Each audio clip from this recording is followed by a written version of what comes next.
Hello everybody, ciao a tutti and welcome to Art with Ms.B. Today is our video number 14 and we are going to work on shapes.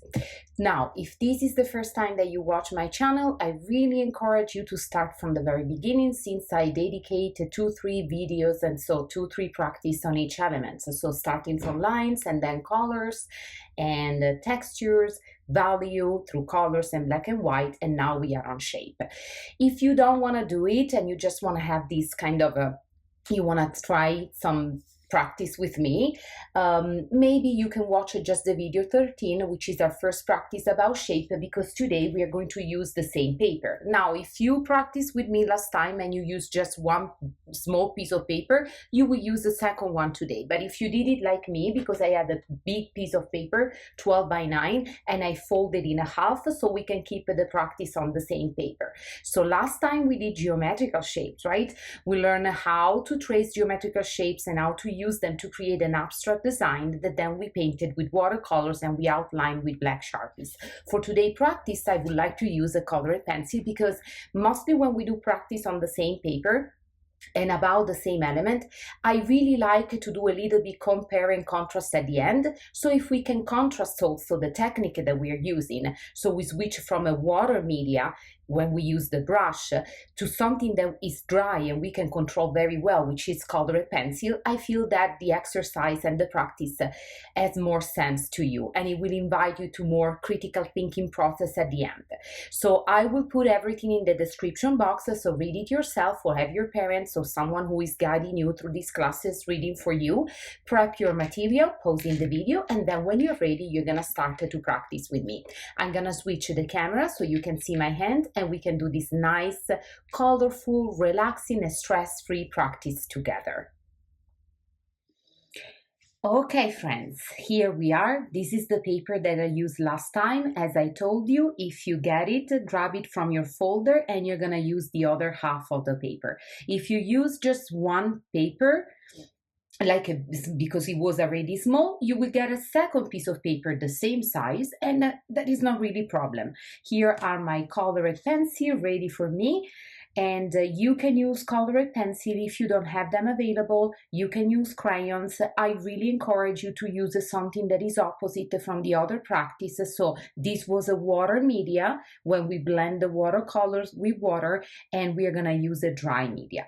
Now I'm using a pencil, and since we are just using like a outline, we can just use any pencil, right? Because we're not focusing on drawing technique, for which we should use an artistic pencil, different letter like 2H, HB, 2B. For this one, I'm using this pencil that I have, a mechanical pencil, which allows me to do a very thin line, and it is more than enough. So whatever you have available, you go for it.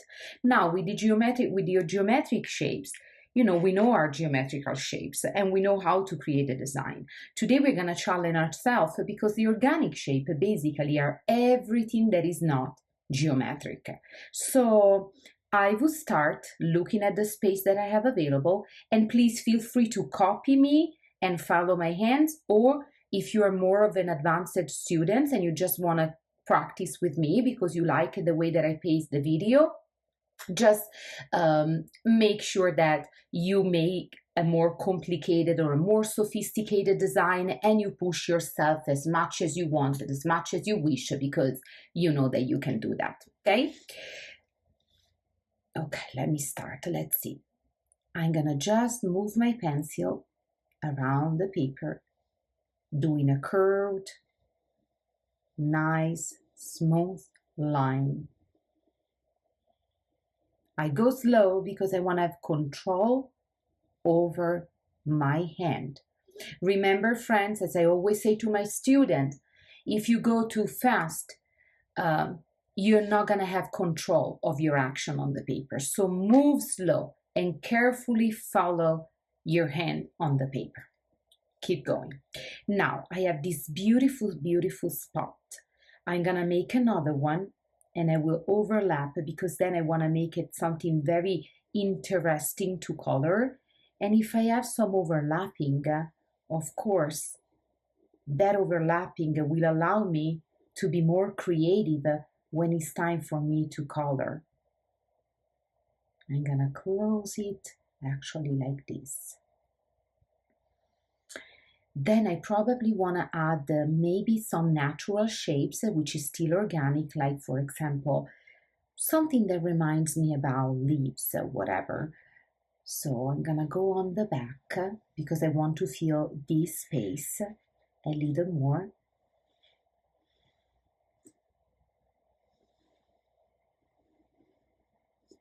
And I'm gonna add the fourth.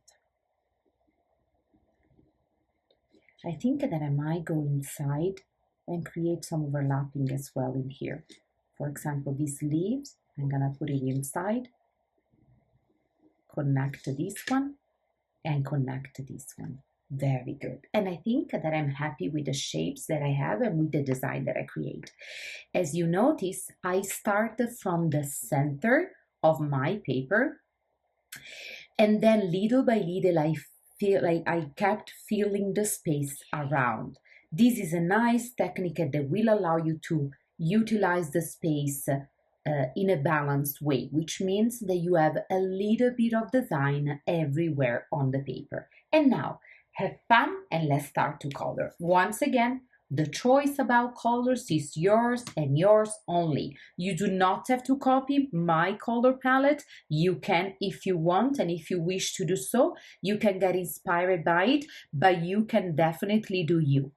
This is a wonderful, this type of abstract design are a wonderful opportunity for us to experiment with colors, right? We did together 3 practices about colors, the color wheels, complementary, primary, secondary, tertiary, warm and cold, and so on and on.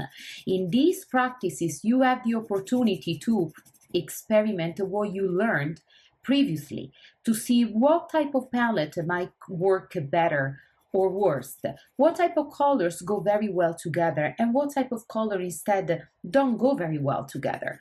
Do you want to mix and match the warm and the cold? You want to go and use some more like earth tone, like a different type of browns and dark green, for example. You want like have a composition that focus on opposite colors or complementary. Try different things. Sometimes the thing that you will try will work extremely well.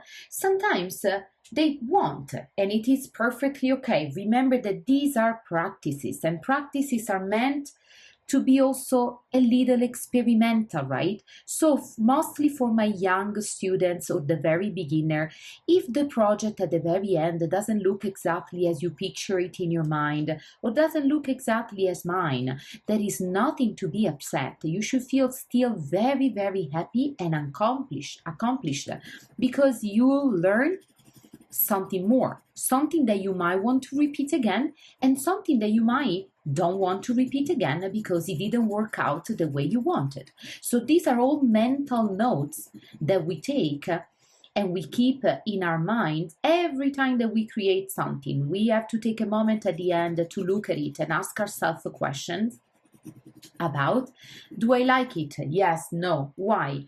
Would I do something differently? Yes, what exactly would I do differently? Would I use different type of colors? Yes, and if you want to actually write notes on the back of the work with a paper, with a pencil, sorry, do it. Because remember, these pieces that we are creating together, as I always remind you, they are part of a portfolio, which means that you always have to finish your practice, even the practice that is not going exactly as you planned. You're going to work hard and finish it, and then you're going to save it all together in a portfolio, in a folder. Basically, it can be any folder, like the folder that you would use at school, or it can be a big piece of paper that you fold in half and you kind of collect all the works that we have been doing together since the very beginning inside. These are basically your artistic notes. You know, when you are in school and you take some notes, or your teachers, for example, give you some paper or template to keep, right, to save, is a sort of a study guide. This is our study guide in art. Our study guide is so much more, colorful, of course, than other, which make it very beautiful. But still, The function of keeping all of our work together and very well organized is exactly that you can go back and you can see what you did previously, what worked out extremely well, what needs some improvement, and you will make a decision accordingly. If you want to create a beautiful, colorful like work like this one, maybe you can go back and take the paper that we did together about colors. So there was the beautiful color wheel, so you get an idea of how colors interact with each other and how colors go together, right? So make sure that you always finish what you start, you keep it organized, you don't lose or don't throw anything, and if you want to add some notes on the back, write them down, or if you just want to take mental notes, do so. At the end of the practice, I will guide you actually in a little compare and contrast sections, which I love to do with my students at the end of a unit or at the end of a project in school. I'm also use a reflection sheet because I think that it is extremely important that we reflect and we analyze whatever we do, right? Because in that way we really learn better and we build knowledge that we can use in future practices.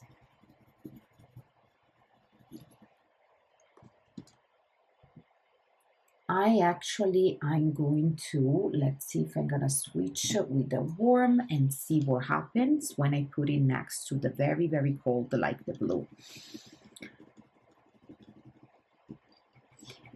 While you're practicing now with colored pencils, if you're doing the same that I'm doing, or if you're practicing with a crayon, so hopefully you're practicing with a media that is actually opposite to the media that we used last time, that was water-based and so very, very fluid, right?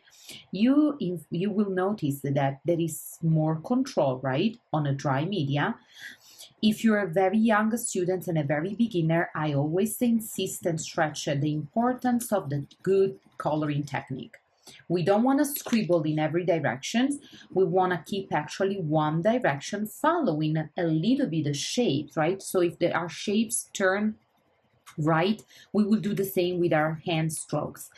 If it's a circular shape, we will go around or inside the circle, right? So we kind of go together, and we want to make sure that our color looks very neat, that they're not like gaps, that we don't leave a white underneath, right? We want to make sure that our color look bright, intense, saturate, right? So do short movement as I'm doing, you see, because if you do long like this, you will lose control, okay?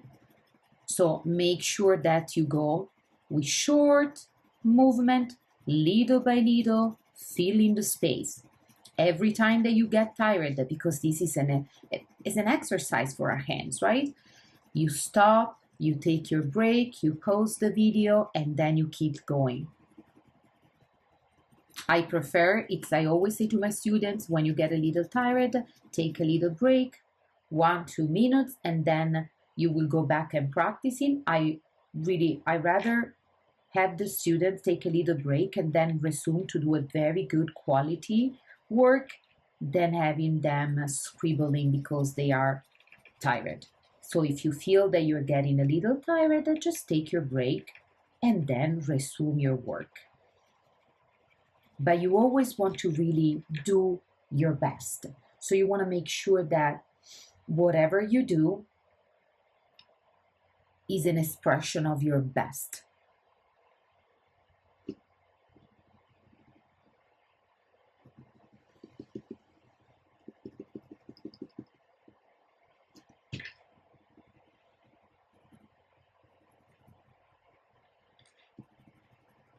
And if you're working next to a friend, or if someone is practicing with you, during the practice it is okay to have sometimes a little conversation related to the artwork. You can ask each other, do you think that these two colors go together? What does my shapes or my design remind you of? Does it remind you of anything at all? Do you think that it's just abstract? Or you can ask yourself, Why did I create this design? Was I focused only on the shapes and filling up the space? Or was I thinking about an object or something that I see and I like in nature, and I was trying to represent it? There are so many ways that you can actually create an abstract design. And they are usually very personal, and they change from person to person, from artist to artist.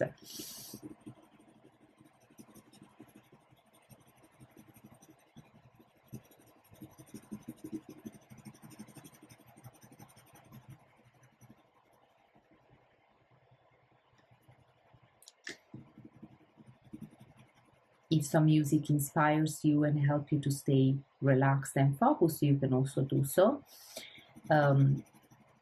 We know for a fact, because there have been many studies about it, that music doesn't really help with concentration when it comes to subject like when it comes to math or ELA, when you have to really produce something like focusing on numbers or process, or you have to write something. Music doesn't really help with the concentration. As much as students, mostly teenagers, they love to think the opposite, but actually scientific researchers and studies say that. However, the art practice is a little different, right? And once you get all the instructions that you need, so once you have your plan all done and your sketch is ready to go, and you just need to color basically, right? So to repeat an action over and over, sometimes the music can help you to just relax and keep a good rhythm, not too fast and not too slow. So it is important that the music that you chose is something that really gives you that relaxation feelings and doesn't put you under stress, doesn't push you to go super quick or fast, but it's just something that gives you a good rhythm that you might want to follow. A little bit like when we do exercises in the gym, right? After we know the movement and the correct posture that we need to use, sometimes the music helps us to keep the rhythm. It is exactly like that. And don't forget to breathe.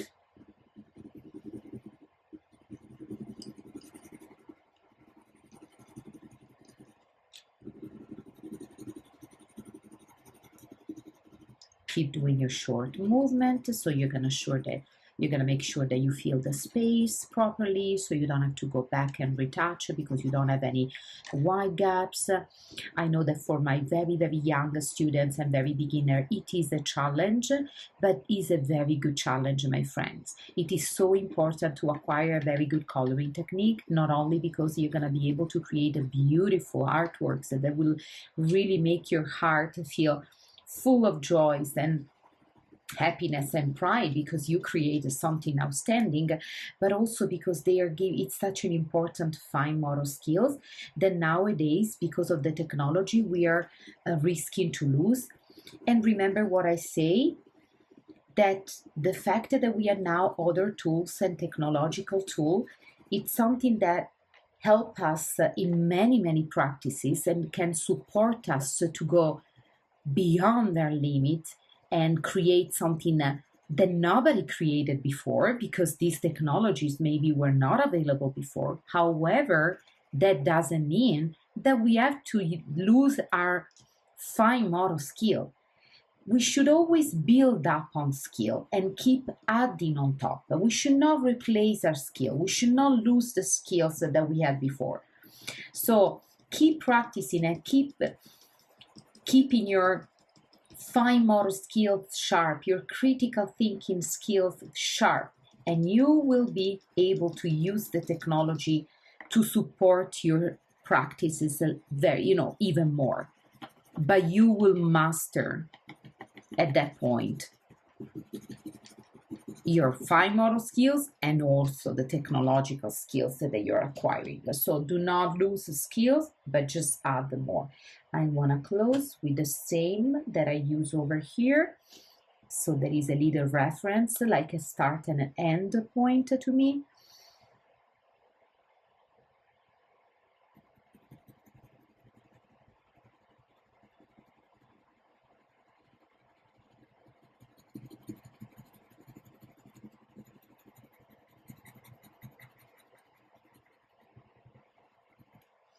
And now with the pencil, I can kind of add some value, which means that, remember the practice about value through colors, that we can use darker colors on the darker tones on the same colors to create this illusion of the lights hitting our piece, and this illusion of movement and rhythm and dynamism in our piece. With the colored pencil, something that you can do also with painting, of course, but I think that mostly for beginner and intermediate, with the dry media, you can kind of control what you're doing a little more. And we are gonna make it like the color inside our shapes a little more interesting, because we are adding some value. So some darker area in lighter and lighter spot.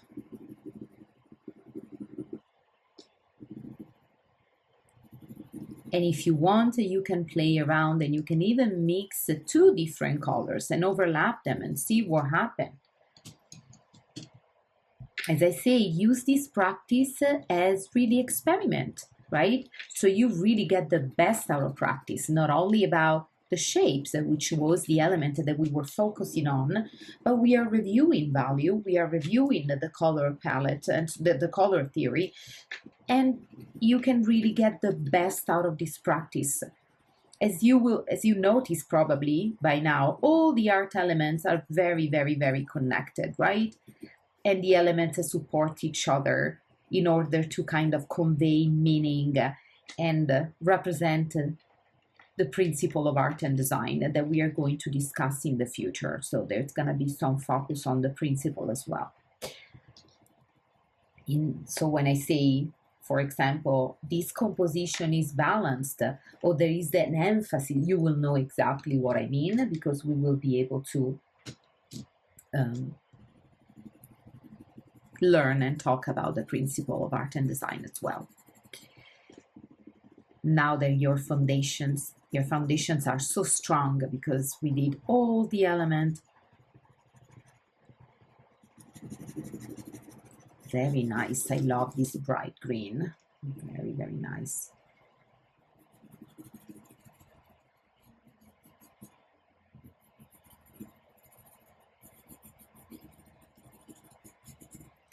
And this one I actually want to try to go on with different colors and see what happens. So instead to use the aqua color that I used before, that was this one, I am going to go on top of it with the light blue. And I'm still creating some value because you can see that the new tones is a little darker. I'm not going on top, I'm not like covering entirely, but mostly around the edges of the shapes. I love these two colors together. Actually, this is probably a combination that I will use on other works as well, because I'm really happy about the result of these two colors together. This side, I want to make it a little darker, so I will overlap like entirely.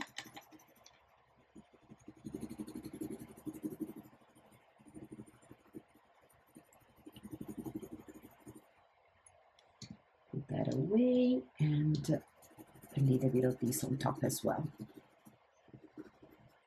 And now I'm gonna use this instead to go on top of my lime green. Nice, and give it some intensity, like it.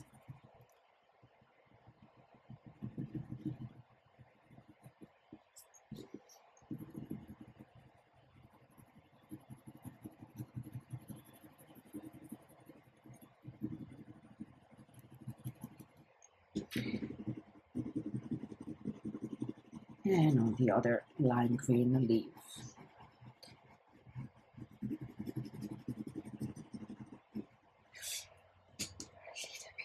Here, maybe this darker orange. And remember what I said last time, if you know, if you got a little, let's say, accident, and you went a little bit outside of your shapes with the color, it is okay, not a big deal. Complete the design, color it all, do the outlines with the markers, or in my case, I will use a black pencil. I just feel that pencil on pencil goes well. And as you see, I'm not doing just a line, I'm going little by little, kind of like that I want to color on top of the lines that I trace with a pencil. So when you do the outlines, you can make them as thick as you want, so you can fix if you had some like mistakes and if you had some colors going outside the shapes. Also, if your background is spoiled by some spots or whatever, you will grab a black markers or a dark gray and you can color it completely. At the end, you're gonna have something very well done, extremely neat and beautiful, and all of the tiny little imperfection that might come from coloring, if you are a beginner and you're still learning, they will be kind of covered up, and you will have two beautiful, beautiful artworks, right? If you feel that you did such an excellent piece, you can even cut the paper in two and actually buy very affordable frames, whatever you buy, usually your frames, and then frame it up, for example. Or just like I would do, I would keep this in my folder and I will keep practicing and building on my portfolio, and at the end, we are going to review the portfolio together, and then you will make choices about what to frame, for example, what to give as a gift or to keep to yourself. But as I would, I just wanted to say that you can also, if you really enjoy the practice, now you know how to create an abstract design focusing on organic shapes or geometrical shapes like the other time, and you will be able to make them as many as you want. What is important is that now you know what is the quality expected, right? When we try something like that. So no scribbles, with colors, fill in all the gaps, make it something that really, really look completely done. If you are more an advanced student, you can just make your design more intricate and more complicated, and you can add the pattern on top. You can do more overlapping of colors or spend a little extra time on the value. I try to do something that is for like a beginner, intermediate, not too slow, not too fast, not too difficult, not too easy, because I want to make sure that we all challenge ourselves, right? So I'm gonna just take this one, erase a little bit my little imperfection, and in my case, I will leave the background white in both shapes. Now I will move this in the center, so you won't see the pencil, but you just see the design. And I really want, if you have to finish, take your time, pause the video, and then take a moment at the very end to look at the two designs, compare them and contrast them. For instance, now you can tell the differences between geometrical shapes and the geometrical design, and the organic shapes and the organic design. We also choose two different media, right?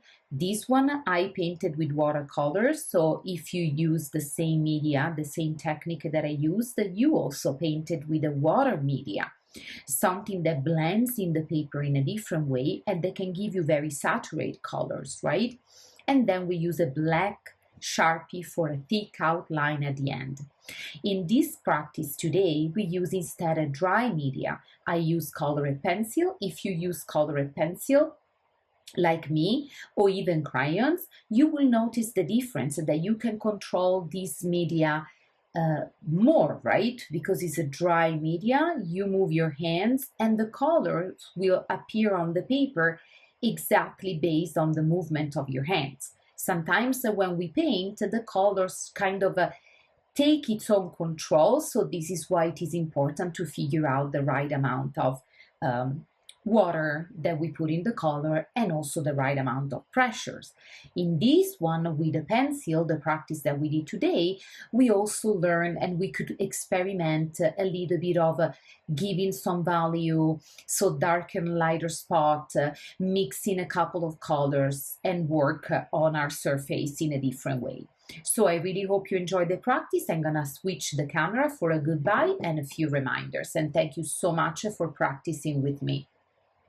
Okay guys, today's practice was really nice, really relaxing and really beautiful. I hope you had fun, and you know, as I say during the practice, save this piece like any other piece that you created with me in a portfolio, so you have them ready for you when you want to look at them, when you want to revisit what you did, and we are building this beautiful portfolio. If you are a parent, someone who is homeschooling a group of kids and you're using my videos, which is honestly, it's a very high quality content for free, so I hope and I really encourage you to do so. You can look at my videos, speed them up, so you're ready to explain to the students that you're taking care of what is expected or not, or you can just practice with me and with them, so you also have the same experience. And when we experience things, we can also explain them better, and we can also have a lot of fun, right? So remember, always have a little compare and contrast sections. What did I do in this one? What did I create in this one? How did I create this one? And how did I create this one?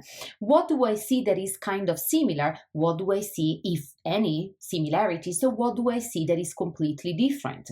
What do I think, which one do I think that conveyed the meaning that I had in mind and the idea that I had in mind better?